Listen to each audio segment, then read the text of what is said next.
Ja tervehdys ja oikein paljon tervetuloa taas uuden videon pariin.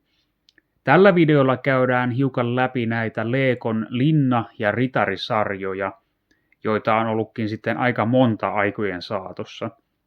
Ja nämä nyt videolla näkyvät sarjat on kaikki 1990-luvulta, mutta 90-luvun aikana vaikutti peräti 6 eri tämän linna- ja ritariteeman alasarjaa, jos nyt oikein muistan. Ja tässä nähdään näitä Lego-settiä 4 eri linnasarjasta. Vanhin on 92 ja 93 valmistettu, ja sitten uusin on 97 ja 98 valmistettu. Tästä puuttuu nyt sitten 90-luvun vanhin setti, semmoinen, jota valmistettiin jo 80-luvun loppupuoliskolla. Se on nimeltään Black Knights, eli mustat ritarit, niin siitä nyt ei ole meikäläisellä yhtään esimerkkiä. Ja sitten siinä 90-luvun puolivälin jälkeen oli sellainen alasarja kuin Dark Forest, mikä se sitten on, pimeä metsä, niin siitäkään ei ole yhtään nyt mallia tässä. Mutta kuitenkin tässä on nyt 4 eri linnasarjasta näitä. Ja vanhin on Wolfpack Renegades, joka on siis noit tommoset susiritarit, jota näkyy täällä. Ja tämän jälkeen tuli sitten Dragon Masters, joka oli sitten 93 ja 95 valmistettu, ja nämä edustaa tässä sitä, ja samoin tämä kaveri täällä, ja sitten tämä velho.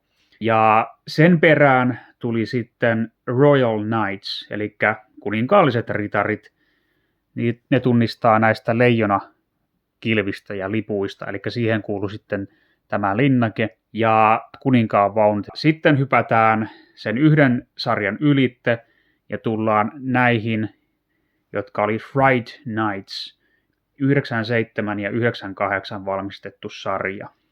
Me voitaisiin nyt lähteä sitten tutkimaan näitä ihan kronologisesti, eli aloitetaan vanhimmasta ja siirrytään sitten sitä mukaan uudempiin. Ja se vanhinhan oli tosiaan sitten nämä vankkurit täällä. No niin, tässä on nyt sitten tämä vanhin linnasarjan setti, mitä meikäläiseltä löytyy. Ja tämä on se Wolfpack Renegades, jota valmistettiin 92 ja 93 vuosina. Tähän alasarjaan ei kuulunut kuin 3 settiä, ja tämä on yksi niistä 3, ja se on sinänsä jännä, että niitä ei se enempää tehty, kun melkein jokaiseen tämän linnateeman alasarjaan kuuluu enemmänkin settejä. Myöhemmissä noissa linnojen sarjoissa kyllä sitten käytettiin näitä samoja hahmoja, että niitä ujutettiin vähän niin kuin sinne ja tänne, että jossain linnasetissä saattoi 1 olla, ja sitten jossain figuurisetissä ehkä 1, mutta näillä ei ollut semmoisia niin kuin omia settiä kuin ne 3, että oli nämä vankkurit. Sitten on joku semmoinen siltalinnake, ja sitten on joku 3 vielä, en nyt tähän hätään sitä muista. Mutta semmoinen vähän harvinaisempi ja lyhyempi linnasarja tämä. Ja tämä kyseinen setti, mikä tässä nyt sitten näkyy, on yksi ensimmäisistä, josta meikäläisellä on muistikuvia, kun on sen lahjaksi saanut.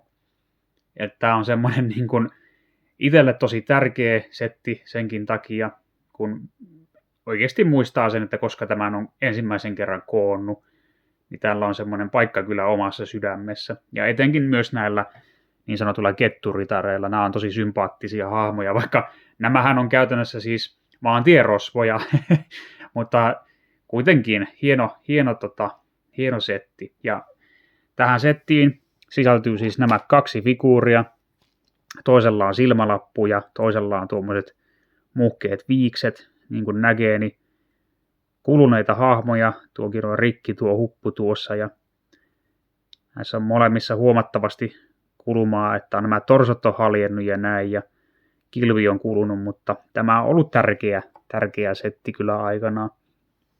Ja näiden 2 figuurin lisäksi on sitten tämä 1 hevonen, johon saa myös tuon satulan. Sitten on nämä vankkurit, ja tässä on paikkoja varusteille. Ja sitten on vielä tuo hieno lippu, missä on tuo kettusymboli. Täältä löytyy jalkajousta ja jousipyssyä ja miekkaa, ja sitten on tommonen joku haukkakin tuossa, ja sitten on tämmönen 1 ruokatynnyri oletettavasti. Siellä on jotakin leipää sitten, kun on tuommoisia keltaisia noita. Mutta sitten tähän sisältyy vielä tämmöinen hauska piilo-ominaisuus. Eli tämä nousee tästä, tämä kansi. Ja jos me nyt saadaan se tuolta pois, niin täällä on sitten aarrearkku vielä sisällä. Näin. Tämä on kyllä upea setti ja tosiaan tällä on se paikka meikäläisen sydämessä tällä juurikin kyseisellä kuvassa näkyvällä setillä. Mutta näin. Sitten voitaisiin siirtyä seuraavaan settiin. No niin, ja kuten alussa mainitsinkin, niin tätä Wolfpack Renegades alasarjaa seurasi sitten Dragon Masters-sarja. Ja siihen sitten tosiaan kylvettiin näitä Wolfpack-hahmoja myös sinne tänne. Ja tässä on nyt tämmöinen pieni figuurisetti. Että tähän kuuluu vaan nämä 4 hahmoa ja hevonen ja aseet, ei sen kummempaa, että tähän kuuluu kyllä paljon tähän lohikäärmessarjaan hienoja linnoja ja kaikkea, mutta meikäläisellä ei niitä valitettavasti ollut. Mutta jos jollain liittyy tarinoita niihin, niin mielelläni kyllä kuulen. Tämä on yksi upeimmista linnateeman alasarjoista. Tätä linnasarjaa valmistettiin myös sitten peräti 3 vuonna, eli 93, 94 ja 95. Eli siihen on mahtunut kyllä paljon settiä siihen aikaväliin. Ja sitten tämä on melko historiallinen linna-alasarja vielä siitä, että tämä oli ensimmäinen, johon sekoitettiin fantasiaelementtejä. Eli tuli lohikäärmeitä ja sitten oli velhoja ja niin edelleen. Tämä setti on numero 1736 ja se on tämä tämmöinen velho-kärryinensä. Tässä ei mitään hirveästi ihmeellistä ole, että on tämä tämmöinen melko lailla Gandalfia muistuttava hahmo. Sitten on tämmöinen aarrearkku ja fosfori, tämä taikasauva, joka sitten pimeässä hohtaa, että tämä on ihan hauska kyllä. Ja 95 valmistettu. No sitten me päästään tämän linnateeman seuraavaan alasarjaan, eli tähän Royal Knights, kuninkaalliset ritarit tai tuttavallisemmin leijonaritarit alasarja. Ja tämä on vuodelta 95 kanssa. Ja tämän setin numero on 6036.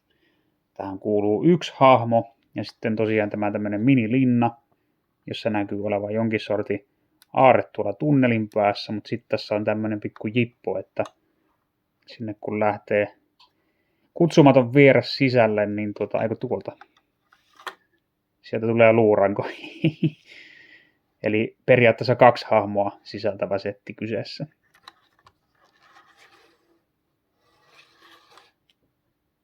Sitten me päästäänkin tähän suurimpaan settiin, joka meikäläisestä löytyy tästä Royal Knights-sarjasta. Eli nämä on tämmöiset kuninkaan vaunut. Ja tämä on setti numero 6044 ja vuodelta 1995. Tähän kuuluu 4 figuuria, on 3 sotilasta ja sitten tuo kuningas. Sitten on tämmöinen aarrearkku, joka kulkee tuolla mukana. Ja sitten on tämmöiset askelsillat tästä, jotka kääntyy. Ja vankkureissa on tuommoiset hienot kuninkaan miekat tuossa sivulla. Ja sitten on tuommoinen isompi kilpiäviiri ja katto aukeaa. Ei mitään ihmeellisyyksiä, mutta aika kaunis aikakautensa setti. No niin, siinä olikin sitten tuo ritariteema ainakin toistaiseksi.